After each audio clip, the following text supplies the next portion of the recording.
Class 7 का second chapter nutrition in animals करेंगे हम।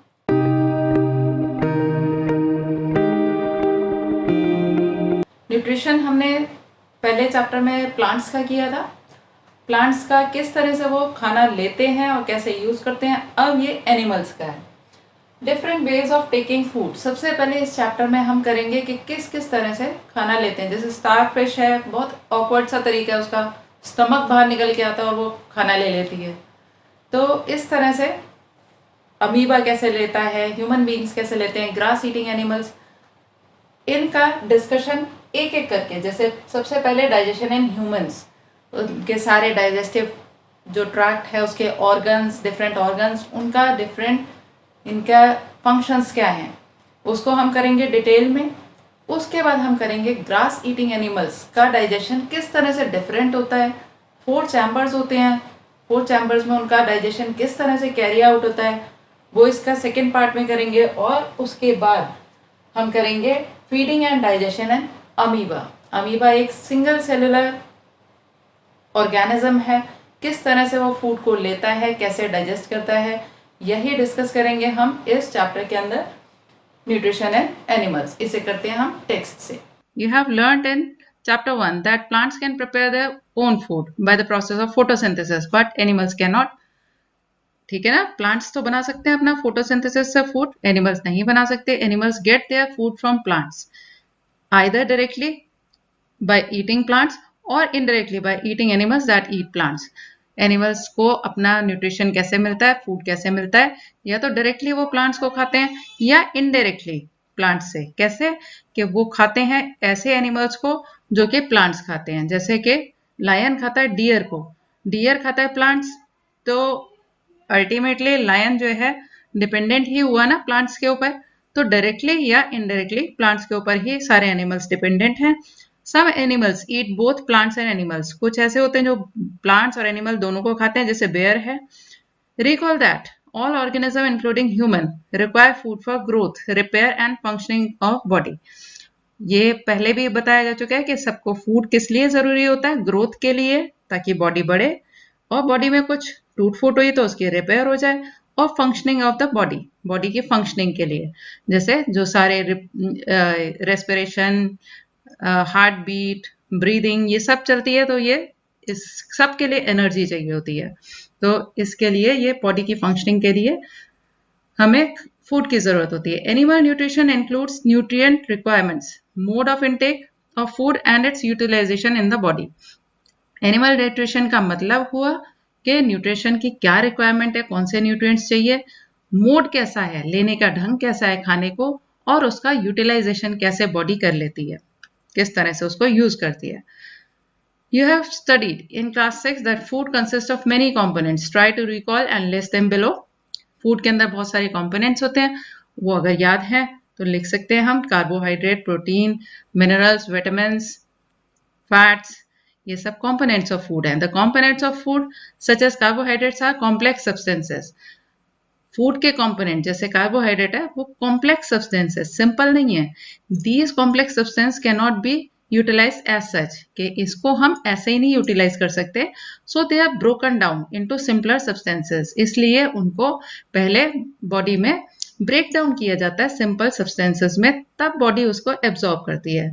The break down of complex components of food, जो ये ब्रेक डाउन का प्रोसेस होता है फूड के कॉम्पोनेंट्स को ब्रेक करने का इनटू सिंपलर सब्सटेंसेस, इसको हम डाइजेशन कहते हैं। तो डाइजेशन ऐसा प्रोसेस है जिसके अंदर हमने जो कॉम्प्लेक्स फूड खाया है उसको सिंपलर सब्सटेंसेस में कन्वर्ट किया जाता है, जिससे बॉडी उसको आसानी से एब्जॉर्ब कर ले। Different ways of taking food. अब फूड लेने के अलग अलग तरीके होते हैं। The mode of taking food into body varies in different organism. अलग अलग ऑर्गेनिज्म में फूड लेने के तरीके अलग होते हैं। बीज एंड हमिंग बी बर्ड्स, बीज होती हैं, हमिंग बर्ड्स होती हैं, वो क्या करती हैं, सक करती हैं the nectar of plants. Plants में से प्लांट्स का जूस, फ्लावर्स का जूस सक करती हैं। Infants of human and many other animal feed on mother's milk. छोटे बच्चे और एनिमल्स के भी बच्चे जो है मदर मिल्क पे रहते हैं। Snakes like python swallow the animal they prey upon. और स्नेक्स और पाइथन क्या करते हैं, जो भी एनिमल वो खाते हैं उसको पूरा स्वेलो कर जाते हैं एज अ होल, वो उसको च्यू नहीं करते हैं, swallow कर जाते हैं, निगल जाते हैं। Some aquatic animals filter tiny food particle floating nearby and feed upon them. कुछ aquatic animals ऐसे होते हैं जो tiny food particles को filter कर लेते हैं, यानी food particles को तो पकड़ लेते हैं और पानी जाने देते हैं। जो कहाँ से पकड़ते हैं वो floating nearby and feed upon them. आसपास फ्लोट करते हुए टाइनी फूड पार्टिकल्स को वो फिल्टर करके फूड तो ले लेते हैं और पानी बाहर रह जाता है। What type of food and mode? ये एक्टिविटी आ गई। And feeding of the following animals, ये आप इनका भर सकते हैं किस तरह का, सारे एनिमल्स के फूड क्या खाते हैं, मोड ऑफ फीडिंग क्या है। एक अमेजिंग फैक्ट आ गया, starfish feeds on animals covered by hard shells of calcium carbonate. Starfish जो है ऐसे एनिमल्स को खाती है जो हार्ड शेल से कवर्ड होते हैं। हार्ड शेल किससे बनी होती है, कैल्शियम कार्बोनेट से। आफ्टर ओपनिंग द शेल को खोलने के बाद the starfish pops out it's stomach through its mouth. उसका स्टमक जो है, माउथ में से स्टमक बाहर आ जाता है। The soft animal inside the shell to eat the soft animal inside the shell, और शेल के अंदर से वो सॉफ्ट एनिमल को खा लेता है। The stomach then goes back into the body and the food is slowly digested. है ना बहुत अजीब सा तरीका, स्टमक आया बाहर, फूड लिया और स्टमक गया वापस अंदर। डाइजेशन इन ह्यूमंस में डाइजेस्ट कैसे होता है food, we take in food through the mouth से लेते हैं, डाइजेस्ट एंड यूटिलाइज इट, उसको डाइजेस्ट करते हैं यानी सिंपलर फॉर्म्स में कन्वर्ट होता है बॉडी में, और यूटिलाइज हो जाता है यानी उसको एब्जॉर्ब करके और फिर जहां उसका यूज होता है वहां उसको यूज करते हैं, एनर्जी प्रोड्यूस करने के लिए या रिपेयर करने के लिए या ग्रोथ के लिए। The unused parts of the food are defecated. Unused parts जो होता है वो बॉडी से थ्रो आउट कर दिया जाता है। Have you ever wondered what happens to the food inside the body? कभी सोचा है कि फूड जो अंदर जाता है बॉडी के, उसके साथ होता क्या है? The food passes through continuous canal. एक कैनाल होती है, एक रास्ता होता है, फूड उसमें से पास करता है। विच बिगिंस एट बकल कैविटी, और वो शुरू होता है बकल कैविटी में। बकल कैविटी मतलब जो माउथ का ओपनिंग है। And ends at anus, anus मतलब जहां से उसको थ्रो आउट कर दिया जाता है। तो ये है डाइजेस्टिव सिस्टम का डायग्राम। बकल कैविटी ये शुरुआत जहां से माउथ है, और फिर उसके बाद ये एसोफेगस है जो फूड पाइप भी बोलते हैं उसको, उसके बाद स्टमक में पहुंचता है। स्टमक के बाद ये जाता है स्मॉल इंटेस्टाइन में। स्मॉल इंटेस्टाइन फूड को एब्जॉर्ब कर लेती है, पार्टली डाइजेस्ट भी करती है और फिर उसके बाद एब्जॉर्ब कर लेती है, और फिर उसके बाद जो वेस्ट होता है वो चला जाता है लार्ज इंटेस्टाइन में। लार्ज इंटेस्टाइन में extra water large intestine absorb कर लेती है, और through anus it is thrown out of the body. The canal can be divided into various compartments. अब इस कैनाल को हम वेरियस कंपार्टमेंट्स में डिवाइड कर सकते हैं। पहला है बकल कैविटी जो माउथ है, फूड पाइप और एसोफेगस, उसके बाद stomach, small intestine, large intestine, ending in rectum, rectum where the food to be thrown out is stored, and anus. It is not a very long path. Is it not a very long path? बहुत लंबा path है। These parts together form alimentary canal. इसको हम alimentary canal या digestive tract भी बोलते हैं। The food components gradually get digested. धीरे धीरे इस कैनाल में पास होते होते फूड जो है डाइजेस्ट हो जाता है as food travels through the various compartments. अलग अलग कंपार्टमेंट्स में होते हुए जाता है, तो डाइजेशन का प्रोसेस पूरा हो जाता है। द इनर वॉल्स और द स्टमक की जो इनर वॉल होती है, एंड द स्मॉल इंटेस्टाइन की और स्टमक की wall, and various glands such as salivary glands, the liver and pancreas secrete digestive juices। जो स्टमक की लाइनिंग होती है स्टमक का, उसके अंदर से डाइजेस्टिव जूस निकलते हैं, स्मॉल इंटेस्टाइन में से भी निकलते हैं, और बहुत सारे ग्लैंड्स होते हैं, सलाइवरी ग्लैंड्स जो मुंह में होते हैं। जैसे कोई अच्छी सी चीज देख के मुंह में पानी आ जाता है, तो वो सलाइवरी ग्लैंड्स ही काम करते हैं। The liver and pancreas, liver और पेनक्रियास भी अपने जूसेस देते हैं, digestive juices. The digestive juices convert complex substance of food into simpler ones. और ये डाइजेस्टिव जूसेस का काम क्या है, जो कॉम्प्लेक्स फूड है उसको सिंपलर फॉर्म में चेंज कर देते हैं ताकि बॉडी एब्जॉर्ब कर सके। The digestive tract and the associated glands together constitute digestive system. ये digestive tract और उसके साथ जुड़े हुए जो glands हैं जैसे liver, pancreas, इन सबको मिला के बनता है digestive system. Now let us know what happens to the food in different parts of digestive tracts.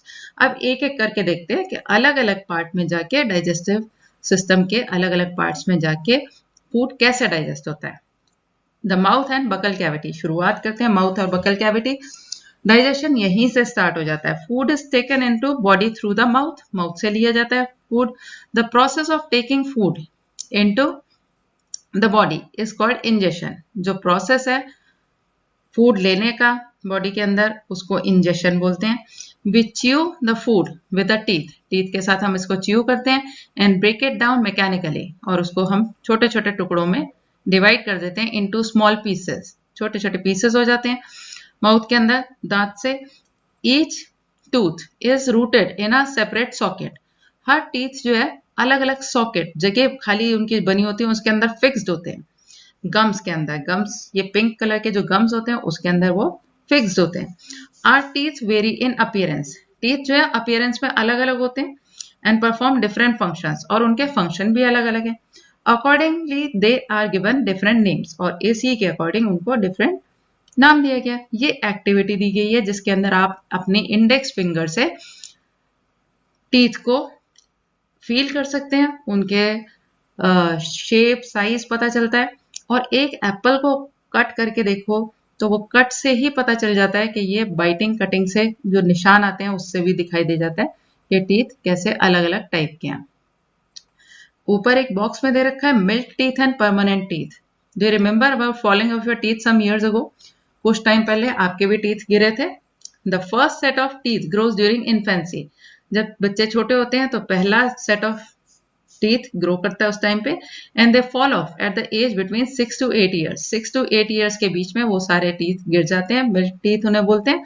These are termed milk teeth. ठीक है. The second set that replaces them are permanent teeth. उसकी जगह जो निकल के आते हैं वो परमानेंट टीथ होते हैं. परमानेंट टीथ में लास्ट थ्रू आउट लाइफ. अगर अच्छे से रखा जाए तो पूरी लाइफ भी चलते हैं. और fall of during old age या फिर ओल्ड एज में धीरे धीरे गिर जाते हैं. ये अरेंजमेंट ऑफ टीथ दिखा रखा है. ये सबसे आगे वाले ये होते हैं इंसिजर्स जो कटिंग या बाइटिंग के काम आते हैं. इसके बाद ये कैनाइंस हैं. कैनाइंस वो वाले जो थोड़े नोक वाले होते हैं. लायन, टाइगर, इनके बहुत लंबे कैनाइंस होते हैं क्योंकि उनको वो फ्लैश को टीयर करना होता है. उसके बाद ये प्री मोलर्स आते हैं और ये मोलर्स. मोलर्स जो ग्राइंडिंग के काम आते हैं. प्री मोलर्स ग्राइंडिंग भी करते हैं और सबसे ज्यादा ग्राइंडिंग मोलर्स में होती है.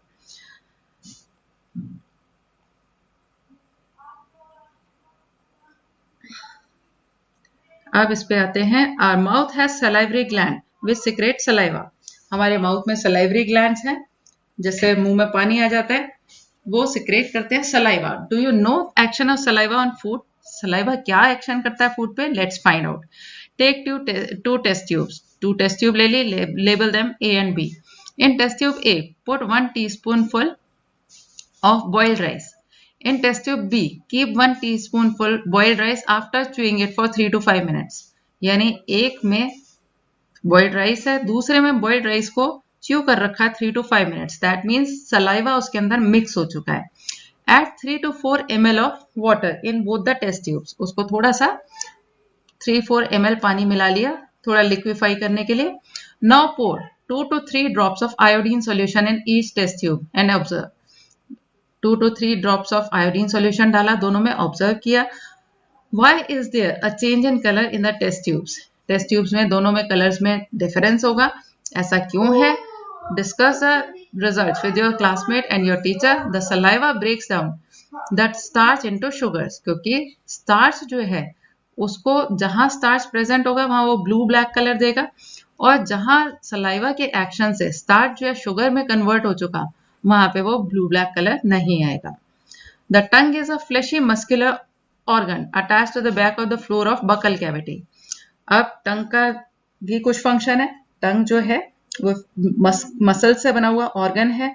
Back of the buccal cavity में वो अटैच्ड है. It is free at the front front में तो वो फ्री है and can be moved in all directions, हर डायरेक्शन में मूव कर सकता है। Do you know the functions of the tongue? Tongue का फंक्शन क्या है? We use our tongue for talking, बोलने के लिए यूज होती है। Besides it mixes saliva with the food, इसके अलावा सलाइवा को मिक्स कर देती है वो प्रॉपरली फूड के साथ ड्यूरिंग च्यूइंग, जिस टाइम हम चबा रहे होते हैं उस टाइम ये सलाइवा को मिक्स करती रहती है। And helps in swelling food, और स्वेलो करने के टाइम पे जब हम फूड च्यू करने के बाद स्वेलो करते हैं तो एक्चुअली टंग ही हेल्प कर रही होती है उसको स्वेलो करने में। We also taste food with our tongue, और एक इम्पॉर्टेंट फंक्शन इसका ये है कि ये टेस्ट बताती है, मीठा है, नमकीन है। इट हैज टेस्ट बर्ड्स, इसके ऊपर टेस्ट बर्ड्स होते हैं that detect different taste of food, वो डिटेक्ट कर लेते हैं, पता लगा लेते हैं अलग अलग टेस्ट कैसा है फूड का। We can find out the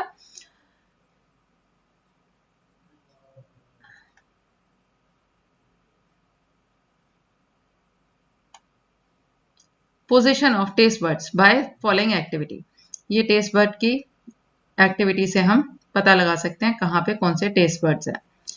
Prepare a separate sample each for sugar solution, common salt solution, lemon juice and juice of crushed neem or bitter gourd। ये इसका मतलब हमने खट्टा, मीठा, नमकीन, कड़वा हर तरह के जूसेस ले लिए, टेस्ट हर तरह के, और ब्लाइंड फोल्ड कर दो एक क्लासमेट को और उससे टंग पे उसके पोजीशन पे रख के देखो कहाँ पे क्या पता चल जाता है। Use a clean toothpick to put the above sample one by one on the different areas of the tongue as shown in 2.6. Use a new toothpick for each sample. Ask the classmate which areas of the tongue could detect the sweet, salty, sour or bitter substances. इसमें पता चल जाता है कहाँ कहाँ पे कौन सा टेस्ट पता चल रहा है, मीठा कहाँ पे पता चलता है, नमकीन कहाँ पता चलता है। Now write down your observation. Repeat the activity with other classmates. ये तो हो गया टंग और बकल कैविटी। अब उसके बाद फूड पाइप या एसोफेगस। फूड पाइप ये जो बकल कैविटी और स्टमक को कनेक्ट करती है, इसके अंदर फूड जाता है नीचे, इसको मसल्स होती हैं इसमें जो पुश करती हैं फूड को अंदर जाने के लिए। The swallowed food passes into the food pipe और एसोफेगस, जो हमने swallow कर लिया फूड वो एसोफेगस में जाता है। The food pipe runs along the neck, नेक के पास से निकलती है, and the chest.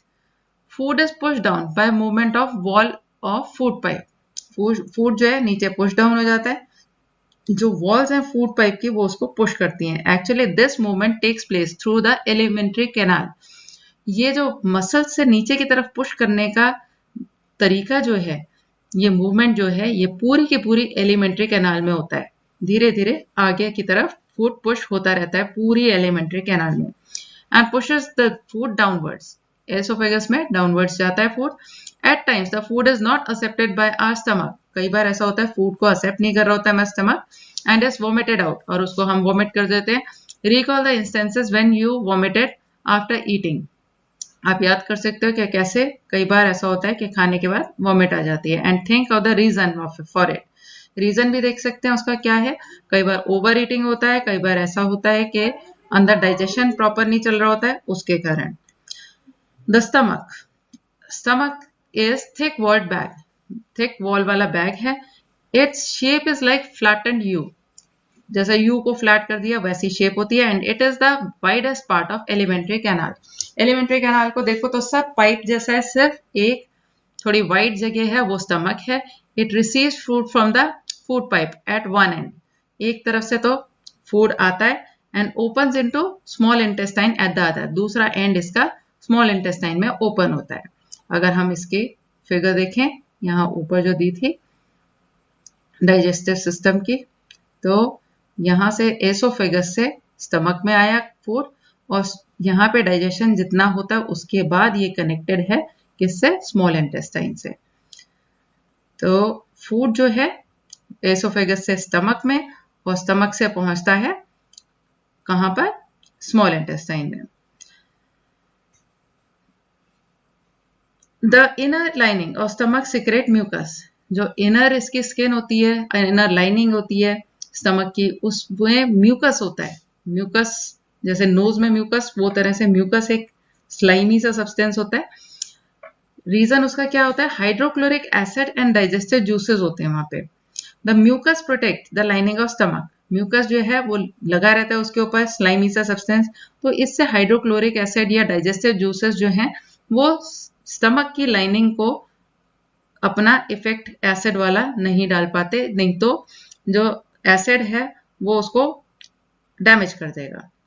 The acid kills many bacteria, acid का काम क्या है, जो फूड में बैक्टीरिया अगर चले गए तो उसको वो खत्म कर देता है, that enter along with the food, जो फूड के साथ अंदर चले गए होते हैं, and make the medium in the stomach acidic, और स्टमक के अंदर जो मीडियम होता है, जो लिक्विड सब्सटेंस होता है, उसको एसिडिक बना देता है।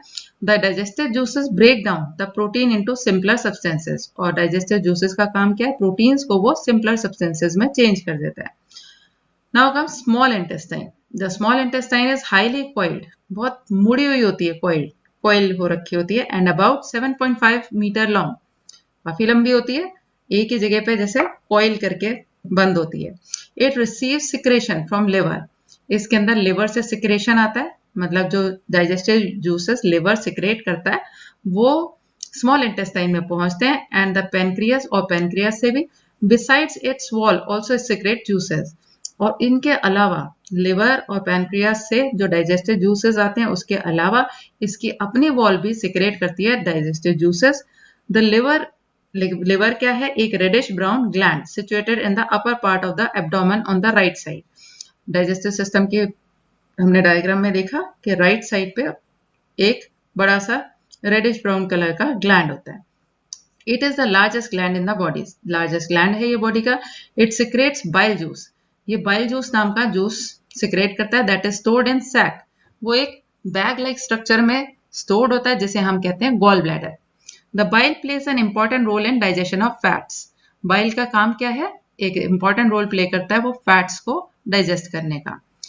The pancreas is large cream coloured gland located just below the stomach, और पैनक्रियास क्या है, एक क्रीम कलर का ग्लैंड है जो स्टमक के जस्ट नीचे होता है। Pancreatic juice act on carbohydrates and proteins, और पैनक्रियाटिक जूस एक्ट करते हैं कार्बोहाइड्रेट्स और प्रोटीन्स के ऊपर, and changes them into simpler form, और उसको सिंपलर फॉर्म में चेंज कर देते हैं। The partly digested food now reaches the lower part of the small intestine, अब ये पार्टली डाइजेस्टेड फूड जो हो गया वो स्मॉल इंटेस्टाइन के लोअर पार्ट में पहुंचता है। The intestinal juices complete the digestion of all components of food, और यहाँ पे इंटेस्टाइन के अपने जूसेस जो होते हैं वो कंप्लीट कर देते हैं डाइजेशन को, हर कंपोनेंट को डाइजेस्ट कर देते हैं। The carbohydrates get broken into simple sugar, carbohydrate जो है उससे सिंपल शुगर बन जाती है, जैसे glucose, fats into fatty acid, यानी ये फैटी एसिड में फैट्स जो है फैटी एसिड में कन्वर्ट हो जाते हैं, ग्लिसरॉल में कन्वर्ट हो जाते हैं, और शुगर जो है वो ग्लूकोज में कन्वर्ट हो जाती है, और प्रोटीन जो है अमीनो एसिड्स में कन्वर्ट हो जाते हैं। सिंपलर फॉर्म्स हो गई ये, इनको बॉडी एब्जॉर्ब कर सकती है। अब एब्जॉर्ब कैसे करेगी, एब्जॉर्प्शन है स्मॉल इंटेस्टाइन में ही एब्जॉर्ब हो जाता है। The digested food now can now pass into blood vessels in the walls of intestine, ये स्मॉल इंटेस्टाइन की वॉल्स में ब्लड वेसल्स होती हैं, उसके अंदर वो एंटर कर जाता है। This process is called absorption, इस प्रोसेस को एब्जॉर्प्शन बोलते हैं। The inner wall of the small intestine have thousands of finger like outgrowths, और वॉल्स जो होती हैं इनर वॉल्स स्मॉल इंटेस्टाइन के, उसमें फिंगर लाइक आउटग्रोथ्स होती हैं, फिंगर की तरह बाहर निकली हुई चीजें होती हैं। वो किस लिए होती है, ताकि सरफेस एरिया बढ़ जाए एब्जॉर्ब करने का। These are called villi, इनको villi बोलते हैं, villus सिंगुलर में बोलते हैं। Can you guess what the role of villi could be in the intestine? villi का रोल क्या है, surface area बढ़ाना। The villi increase the surface area for absorption of digested food, digested food के लिए जो surface area है वो बढ़ जाता है, अगर बाहर finger like projection निकला हुआ है तो area बढ़ गया ना absorb करने का। Each villus has a network of thin and small blood vessels, और villus के अंदर छोटे छोटे ब्लड वेसल्स होते हैं क्लोज टू इट्स सरफेस, उसके सरफेस के पास ही। The surface of villi absorbs the digested food material, और ये जो सरफेस होता है विली का ये एब्जॉर्ब कर लेता है डाइजेस्टेड फूड मटेरियल को।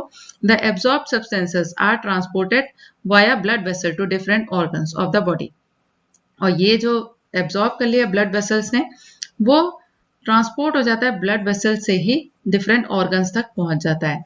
where they are used to build complex substances. वहां जाके फिर से ये complex substances बनाते हैं, such as the proteins required by body. जैसे कि प्रोटीन्स जो बॉडी को चाहिए वो तैयार हो जाती है. This is called assimilation. इस प्रोसेस को हम एसिमिलेशन कहते हैं.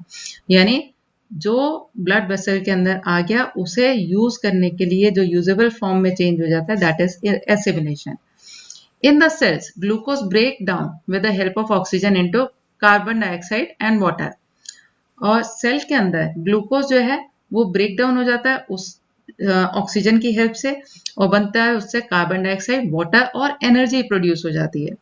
The food that remains undigested, और जो फूड अनडाइजेस्टेड रह जाता है, अनएब्जॉर्ब रह जाता है, then enters into large intestine. वो पार्ट घुस जाता है लार्ज इंटेस्टाइन में. लार्ज इंटेस्टाइन क्या है? The large intestine is wider and shorter than small intestine. Large intestine wide है और उससे छोटी है. स्मॉल इंटेस्टाइन 7.5 मीटर की थी और ये लार्ज इंटेस्टाइन 1.5 मीटर की लेंथ में है. Its function is to absorb water and some salts from the undigested food material. Undigested food material जो वेस्ट है उसमें से सॉल्ट्स और वाटर को एब्जॉर्ब कर लेती है. The remaining water passes into the rectum. Remaining waste जो है, remaining waste passes into rectum, वो रेक्टम में चला जाता है and remains there as semi solid faeces. और वहां पे वेस्ट के रूप में ये रह जाता है, कुछ समय के लिए स्टोर हो जाता है. The faecal matter is remove through anus from time to time, और टाइम टू टाइम वो एनस के थ्रू वेस्ट इजेशन होता रहता है, मतलब बाहर निकलता रहता है. Digestion and grass eating animals. अब ये डाइजेशन ह्यूमंस का खत्म, अब ये ग्रास ईटिंग एनिमल्स का डाइजेशन है. Have you observe cows, buffaloes and other grass eating animals chewing continuously even when they are not eating grass. Grass eating animal cow और buffalo कई बार बैठे हुए ऐसे ही मुंह चला रहे होते हैं जबकि वो ग्रास वगैरह खा नहीं रहे होते हैं. Actually they quickly swallow the grass. असलियत में वो फटाफट से ग्रास को खा लेते हैं and store it in separate part of stomach called rumen. और जिस टाइम वो ग्रास फटाफट खा रहे होते हैं तो वो बॉल्स सी बन के एक जगह पहुंच रही होती हैं, एक बैग में पहुंच रही होती है जिसे र्यूमेन कहते हैं. एक स्टमक होता है इनका. हियर द फूड गेट्स, यहाँ पे फूड के साथ क्या होता है?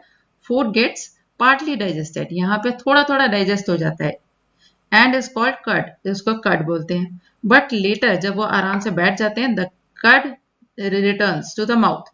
माउथ में वापस आ जाता है इन स्मॉल लम्प्स, छोटे छोटे लम्प्स, छोटे छोटे गोले वापस आते हैं मुंह में. एंड एनिमल च्यूज इट, और एनिमल उसे दोबारा च्यू करते हैं. This process is called rumination. इस प्रोसेस को हम रूमिनेशन बोलते हैं. And these animals are called ruminants. और ऐसे एनिमल्स जो एक बार खा लेते हैं, रूमेन में पहुंचा देते हैं और फिर उसके बाद दोबारा से उसको च्यू करते हैं कर्ड को, उसको क्या बोलते हैं? उन एनिमल्स को रूमिनेंट्स बोलते हैं. The grass is rich in cellulose. Grass में सेल्यूलोज बहुत ज्यादा होता है. A type of carbohydrate. Cellulose एक टाइप का कार्बोहाइड्रेट है. Many animals including humans can not digest cellulose.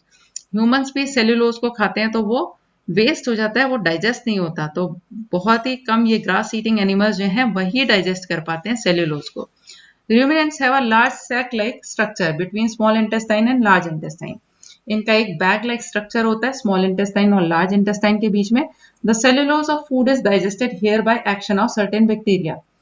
यहाँ पे जो सेल्यूलोज फूड में होता है वो डाइजेस्ट होता है, कुछ बैक्टीरिया वहां प्रेजेंट होते हैं, उनकी प्रेजेंस में, उनके एक्शन के द्वारा वो डाइजेस्ट होता है, which are not present in humans. ये बैक्टीरिया ह्यूमंस में प्रेजेंट नहीं होते हैं. So far you have learnt about animals which possess the digestive system. अभी तक हमने ऐसे एनिमल्स के बारे में देखा जिनका डाइजेस्टिव सिस्टम है. But there are many small organism. लेकिन कुछ ऐसे बहुत छोटे ऑर्गेनिज्म होते हैं which do not have a mouth and a digestive system. ना उनका माउथ है ना डाइजेस्टिव सिस्टम है. Then how do they acquire and digest food. तो वो कैसे फूड को लेते हैं और कैसे डाइजेस्ट करते हैं? In the section below you will learn another interesting way of food intake. अब ये जो सेक्शन आ रहा है इसके अंदर हम देखेंगे एक और इंटरेस्टिंग सा तरीका फूड के इनटेक का. Feeding and digestion in amoeba. Amoeba में फीड कैसे करते हैं, वो डाइजेस्ट कैसे करते हैं. Amoeba is a microscopic single celled organism found in pond water. Microscopic single cell का एक ही सेल से बना हुआ ऑर्गेनिज्म है जो पॉन्ड वाटर में मिलता है. Amoeba has a cell membrane. Amoeba की एक सेल मेम्ब्रेन होती है, खुद एक सेल है सेल के बाहर की जो मेम्ब्रेन है कवरिंग, वो सेल मेम्ब्रेन है। और राउंडेड डेंस न्यूक्लियस, एक बड़ा सा मतलब छोटा सा ही डेंस न्यूक्लियस होता है। डेंस मतलब वहां पे डेंसिटी ज्यादा है। And many small bubble like vacuoles, और बबल लाइक वैक्यूल्स होते हैं उसके। इन इट साइटोप्लाज्म, साइटोप्लाज्म ये होता है, देखो मेम्ब्रेन ये बाहर की थिन सी मेम्ब्रेन, उसके अंदर साइटोप्लाज्म जेली लाइक स्ट्रक्चर जो सेल के अंदर भरा होता है उसे हम साइटोप्लाज्म कहते हैं। उनके बीच में ये एक बड़ा ये न्यूक्लियस, डेंस न्यूक्लियस मतलब यहाँ पे डेंसिटी ज्यादा है। उसके बाद ये फूड वैक्यूल, फूड वैक्यूल ये खाली जगह, वैक्यूल बोलते हैं खाली जगह को। अब ये खाना कैसे लेता है, जैसे ये फूड पार्टिकल इसको समझ आया, इसने सेंस किया कि यहाँ पे फूड पार्टिकल है, तो ये फॉल्स फीट बन जाते हैं इसके, ये पैर जैसे फॉल्स फीट, इनको कहते हैं स्यूडोपोडिया, ये लिखा है स्यूडोपोडियम। तो ये आके इसको एनगल्फ कर लेते हैं, पकड़ लेते हैं और अंदर ले लेते हैं। और फिर उसके बाद ये यहाँ पे एक फूड वैक्यूल बन जाता है, यहीं पे डाइजेस्टिव जूसेस आके इसको डाइजेस्ट कर देते हैं और वो एब्जॉर्ब कर लेता है अमीबा। एब्जॉर्ब करने के बाद एक ओपनिंग ऐसी बन जाती है, जिस तरह से इसने फॉल्स फीट से इसको बंद कर लिया, उसी तरह से एक ओपनिंग बनती है, उसमें से ये वेस्ट निकल जाता है बाहर।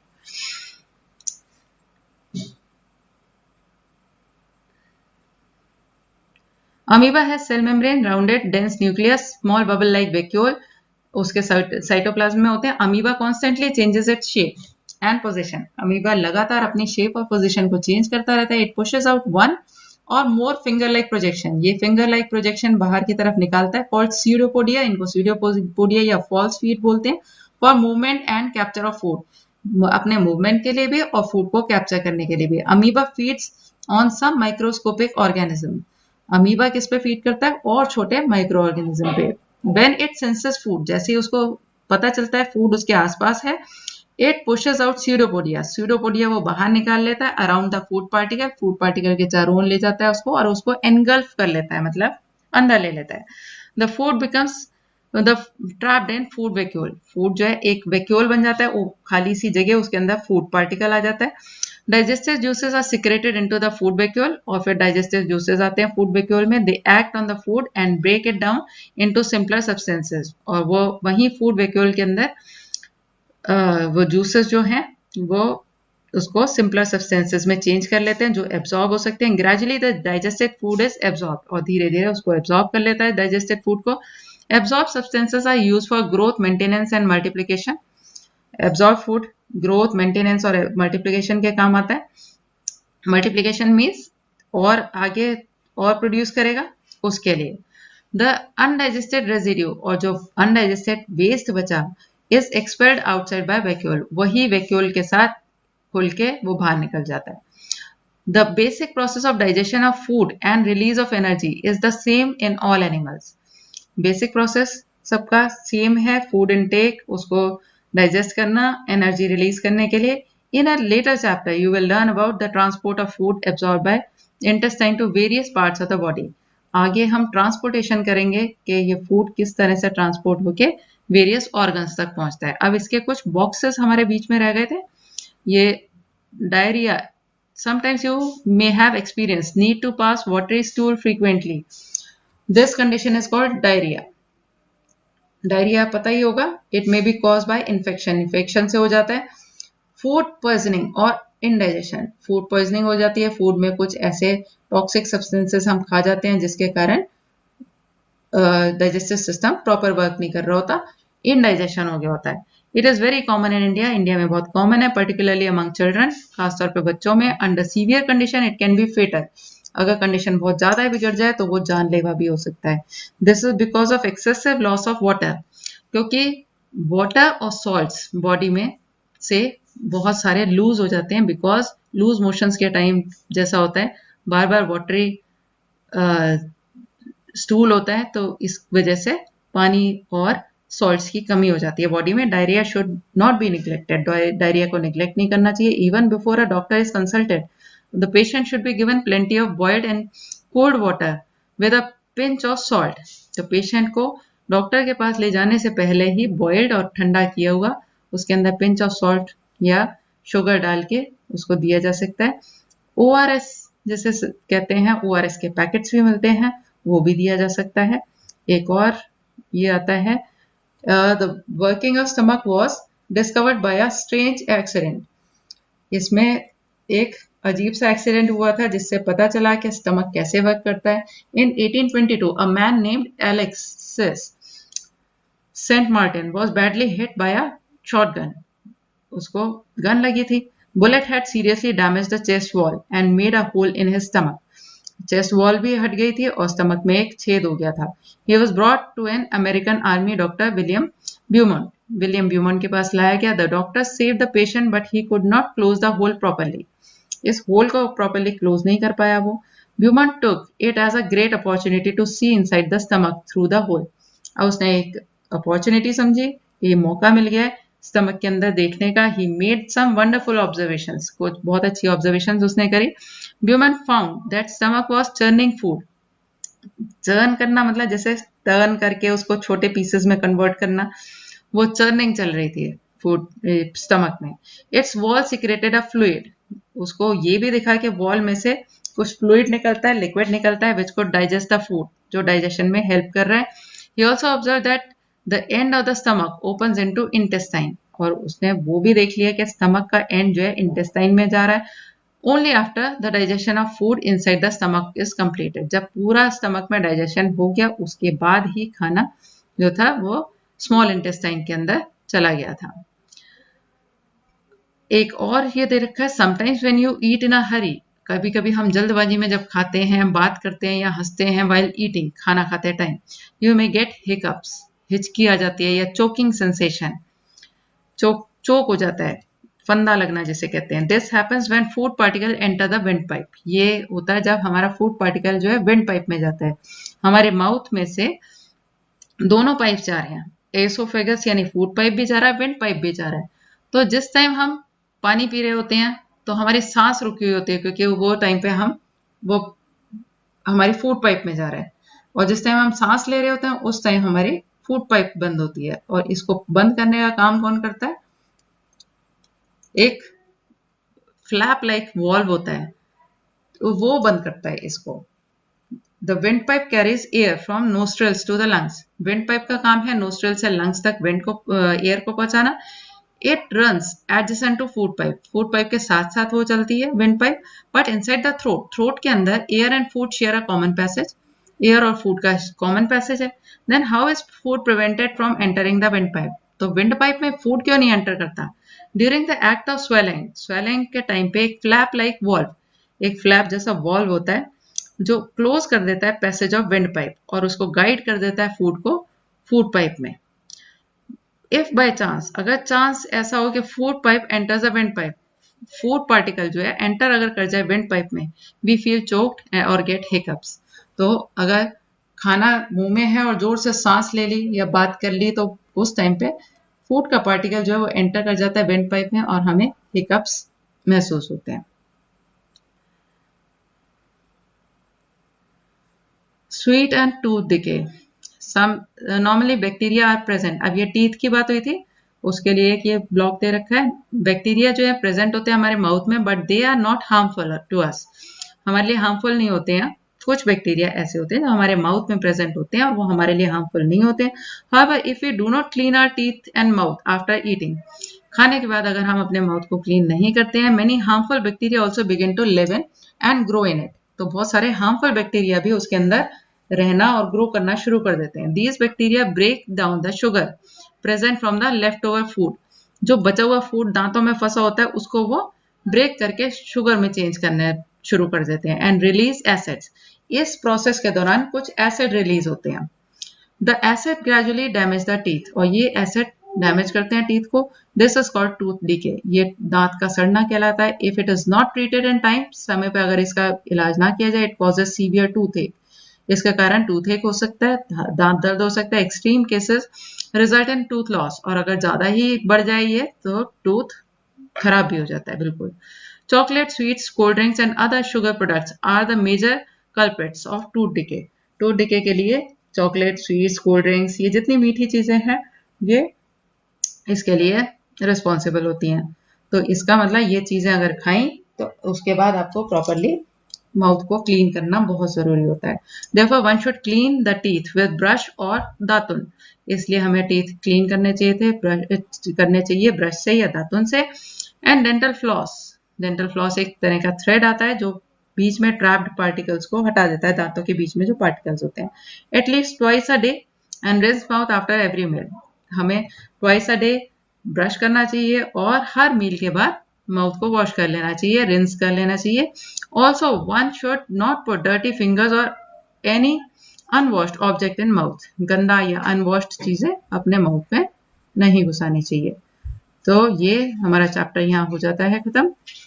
Now try to do the exercise from the text. Thank you.